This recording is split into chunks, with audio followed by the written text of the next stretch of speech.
This is Joshua Hart here for Seconds Out. Delighted to be joined by Peter Fury here at the Doncaster Stadium. Peter, a massive day for GBM. I know you've mentioned in previous interviews with various outlets of how good of a friend you are to Izzy. To see him achieve what has been a lifelong dream of his today, announcing a stadium show, world title headliner. How good is that to see? It's nice to see. It's nice to see a young fella, come through in such a hard sport as well, and get to where he is. And to not only have a stadium fight, but a world title fight and a good undercard as well. It doesn't get any better for him. It's it's nice to be here and for him to go forward and make history. So it's good. And the relationship with you and Izzy grows ever stronger as Hughie Fury has inked a deal with Izzy now. I know you spoke to my colleague Danny Flexen recently, but with inking this deal, is this just to have that security, knowing that someone will always have Hughie's best interest at heart and he will get those opportunities?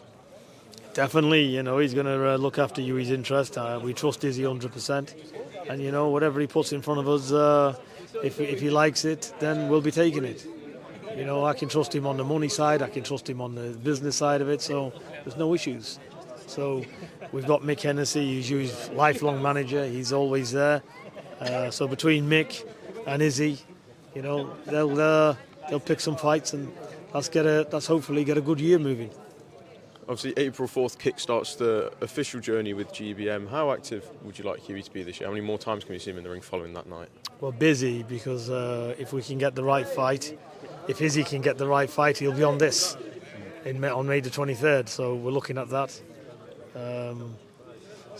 He's on the 4th of April, and hopefully we can get him in a big fight on this show.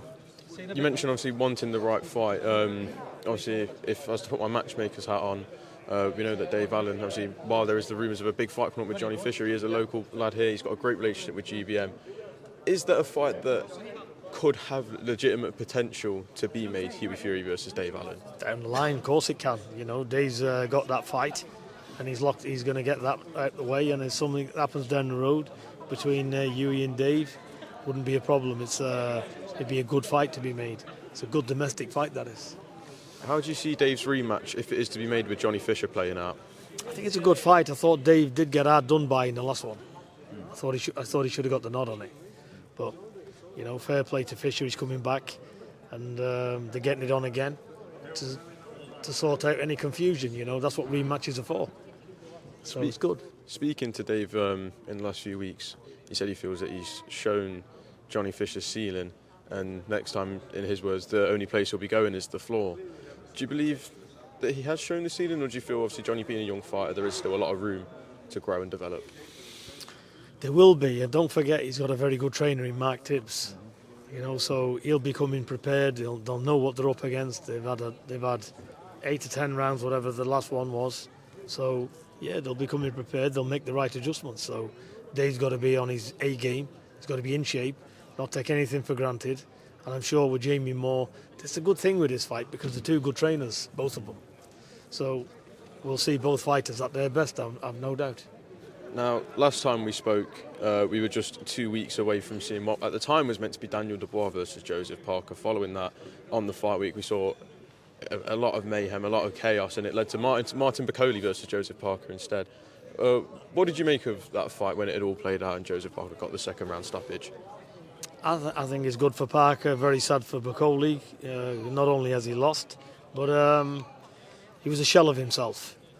We've seen Bakole, we know what he can do, so listen, what can you say? He's a shell of himself. Clearly he took it for the money, that's it.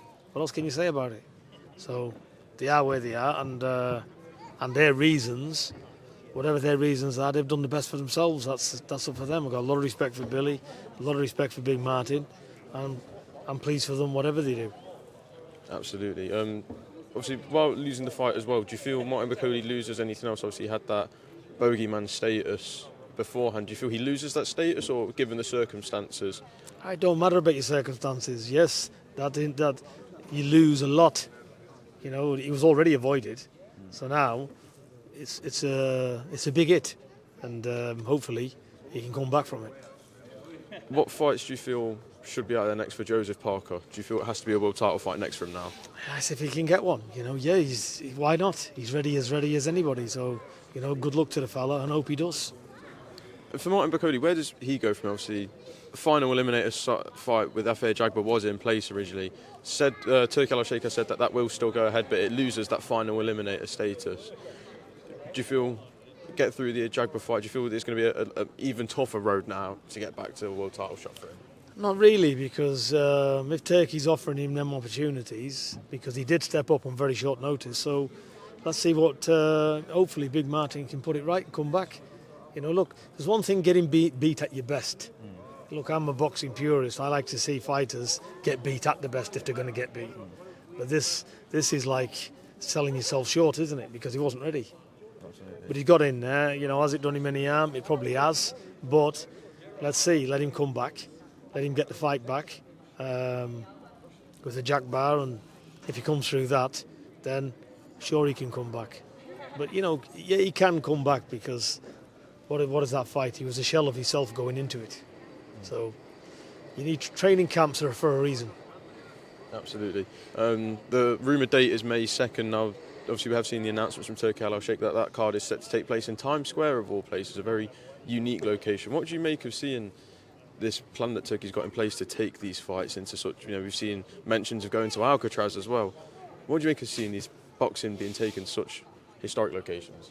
Why not? I think it's great for boxing. Listen, you got to give the man his respect, haven't you? He's putting the fights up. He's putting his money where his mouth is, and we're seeing look, we got to give people respect where we're seeing fights where we'd never see. So for that, it's brilliant for boxing, isn't it?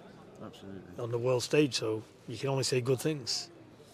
Just talking on Anthony Joshua, obviously the whole talk in the build-up to Dubois Parker and it from Eddie Hearn was, we'll decide Anthony Joshua's next move once we've seen that. Now that that's not happened, what fights are appealing to you for Anthony Joshua as he looks to kickstart the road again to a three-time heavyweight world champion? I'm not Anthony Joshua's team, so whatever good for him. I wish the fella all the best. He's a good fighter, and whatever he does, I wish him success with.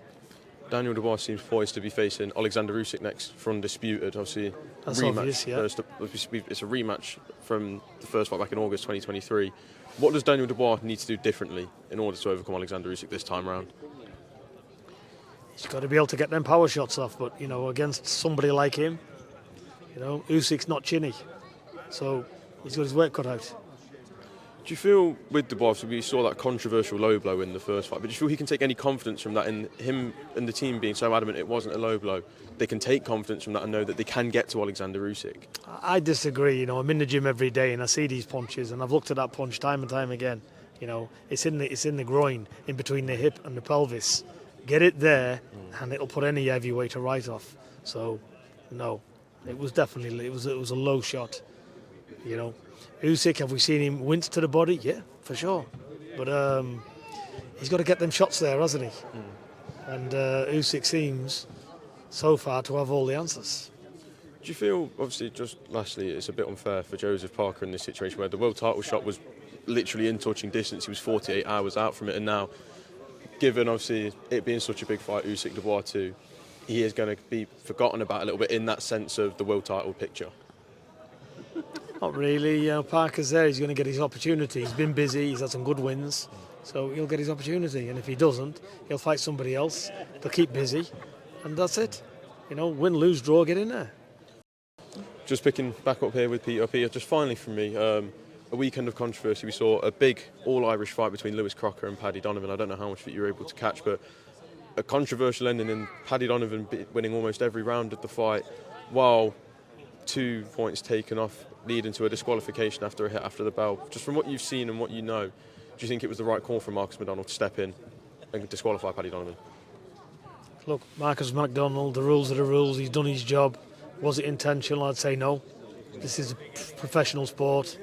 And like I've just said in a previous interview there, if you're winning and you get disqualified, it's a bittersweet. It's terrible, isn't it? So I feel for Donovan, to be fair. It's not intentional. I seen the replay with the hook, what happened there. The bell almost rang the same time as he was throwing it. So yeah, he's been hard done by, but I can see Marcus McDonald, he doesn't take any messing either. it is one of them things. Look, ups and downs in life, but he's winning the fight anyway. So it's just a case of just getting that rematch back. Do you feel that fight has to be ran back? Yeah, definitely. Wouldn't be fair otherwise. You know, both fighters need to run it back, but especially for the Donovan as well, he needs to correct that loss because it's going to go down as a loss, a disqualification loss, and he'll definitely want to correct it, and he should be allowed to correct it as well. Could you understand it from Billy Nelson and Lewis Crocker's point of view if they weren't to run it back, given the fact that they are now mandatory for the world title and they will get called to fight Jerome Boots Anderson? Yeah, then that's a different ball game. Business talk, so he might not run it back. So I don't know. Listen, Billy has got to do what he's going to do with his man. I never even seen the fight. Because I was doing something else, but I hear that Donovan was winning the fight. Is that correct? Yes. Well, there you are then. So he should have the rematch. But if not, and Billy goes another route with his man, because he's going to get a world title fight, then that'll probably happen. Well, Peter, thank you for your time. I look forward to catching up against you. No problem. Cheers, Peter. I really appreciate it.